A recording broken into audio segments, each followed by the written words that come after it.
Imagine waking up one morning and deciding, out of nowhere, to completely test your limits. No gym membership, no fancy equipment, no personal trainer, just you, your floor, and one of the most basic exercises known to humankind, the push-up. The question is, what really happens if you force yourself to do 100 of them every single day for 30 days straight? Will you walk away looking like a superhero, or will you regret even starting? That's exactly what I set out to discover, and let me tell you, the journey was nothing like I expected. The first day, I'll be honest, was a punch in the face. Push-ups sound simple until you're staring down the barrel of 100 of them. You think, oh, I can do 20 or 30 easily, so the rest should be fine. Wrong. By the time I hit 40, my arms were shaking like jelly. My chest was on fire, and my brain was screaming, "Why are you doing this to me?" But I had made a promise to myself. No matter how ugly it looked, no matter how long it took, those 100 reps were happening. By the time I crawled through the last one, I wasn't just sweating. I was questioning all my life choices. And yet, deep down, I knew the real challenge had only just begun. Day 2 hit harder than I imagined. The soreness was unreal. My chest felt like it had been run over.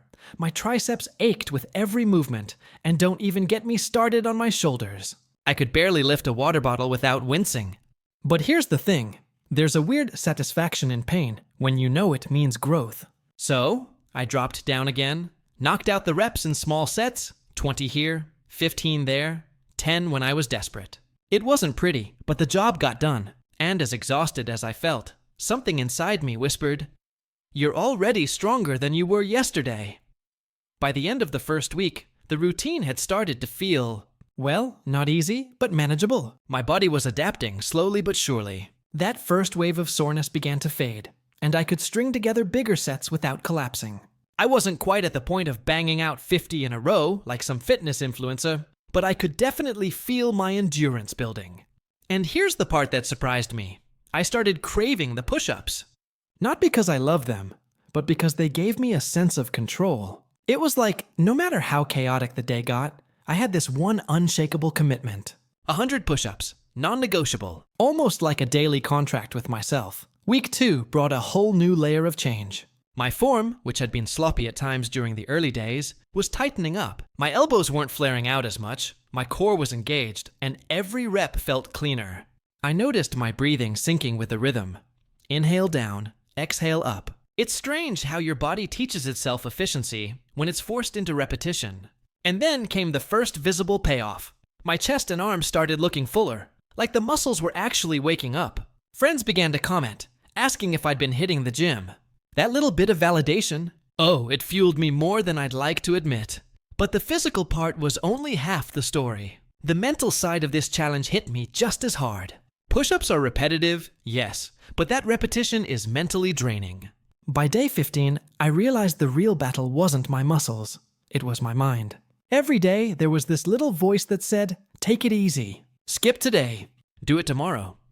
And every day I had to fight back with discipline. That's when I learned something crucial. Motivation gets you started, but discipline keeps you going.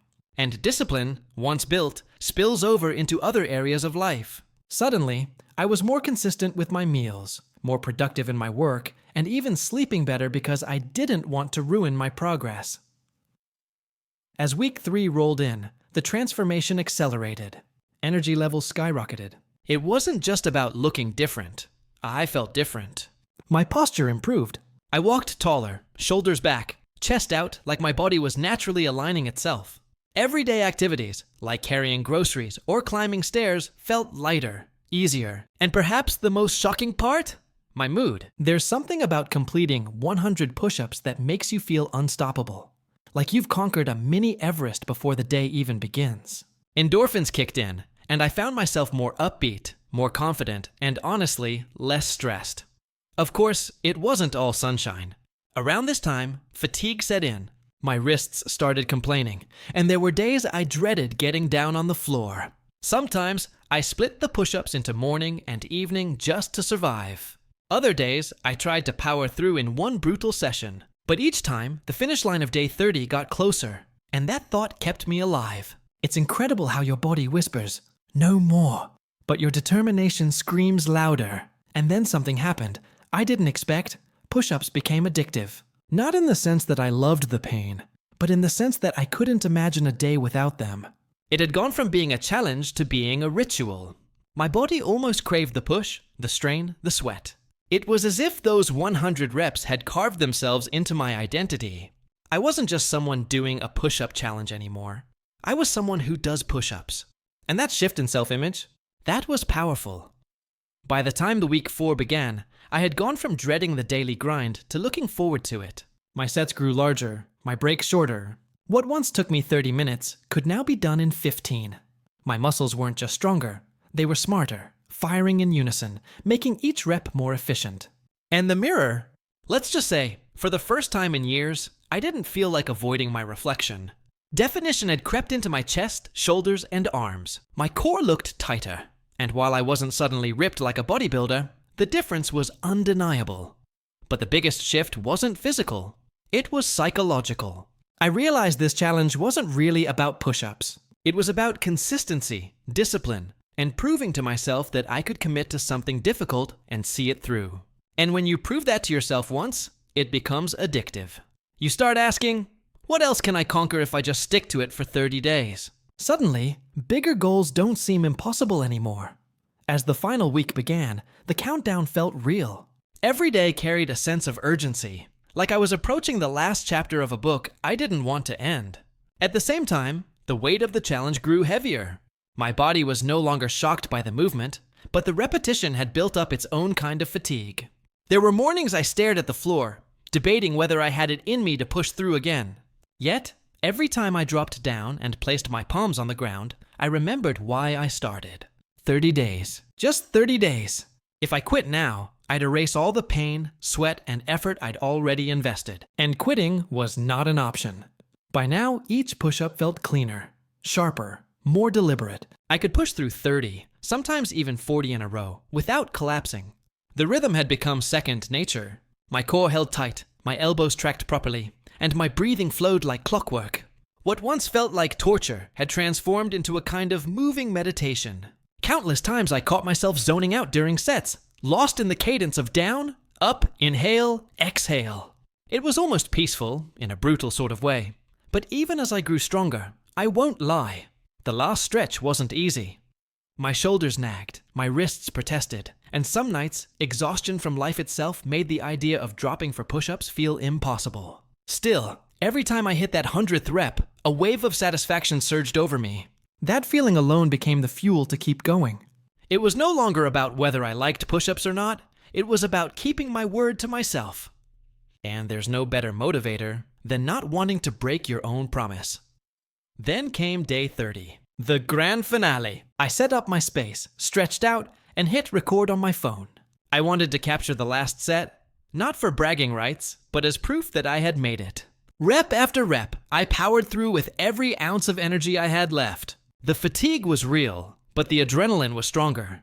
When I slammed down the final push-up and pushed myself back onto my knees, I couldn't help but smile. I had done it.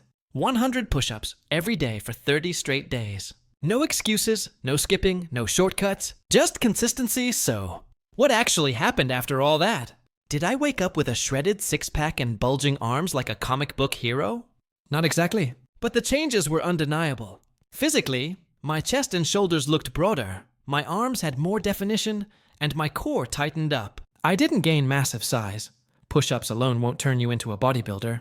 But I did gain noticeable strength and endurance. Everyday tasks felt lighter. My posture improved, and I carried myself with more confidence. Even my clothes fit differently. Tighter across the chest, looser around the midsection. It wasn't a movie-style transformation, but it was real, and it was earned. The results, though, went beyond the mirror. The biggest change was mental. That discipline I built over 30 days seeped into everything else. Suddenly, eating cleaner didn't feel like a chore. Sticking to routines at work felt easier. Even waking up earlier became more natural because my body craved structure. That's the real secret nobody talks about with challenges like this. It's not just about muscles. It's about proving to yourself that you can show up every single day, no matter how you feel. That mindset is worth more than any six-pack. There were surprises too. My energy level spiked higher than I expected. I felt sharper, more focused, like my brain had as much endurance as my body. And the stress relief? Incredible. Anytime I had a rough day, those push-ups became therapy. Drop down, grind through the reps, let the tension bleed out with every press. By the time I stood back up, it felt like I'd left the frustration on the floor. That alone made the challenge worth it. But here's the other side, the warning I have to give. 100 push-ups every day is not for everyone. The risk of overuse injuries is real, especially if your form is sloppy, or if you already struggle with wrist, shoulder, or back issues. Your body needs balance, and push-ups mostly hit the same muscle groups. That's why, if someone else wants to try this, I'd suggest mixing in rest days or alternating with other exercises. My stubbornness pushed me through, but for most people, smarter programming will get you even better results with less risk. So, would I recommend it? Yes, with caution. If you're looking for a quick mental and physical reset, a way to test your discipline and build a strong habit, then absolutely, do it. You'll be surprised how much your body can adapt in just 1 month. But if you're expecting movie-style abs or massive muscle growth, you'll be disappointed. Push-ups are powerful, but they're not magic. Think of them as a gateway, an entry point into something bigger. Once you prove to yourself you can conquer 100 push-ups a day, you'll have the confidence to tackle weight training, running, or whatever fitness goal you set next. When I look back now, the push-ups themselves almost feel secondary. What I really gained was trust in myself. I know now that I can commit to something uncomfortable, something that feels impossible, and see it through to the end. And once you know that about yourself, it changes everything. Life stops being about waiting for motivation to strike, and starts being about showing up, doing the work, and letting the results take care of themselves. So here's the truth.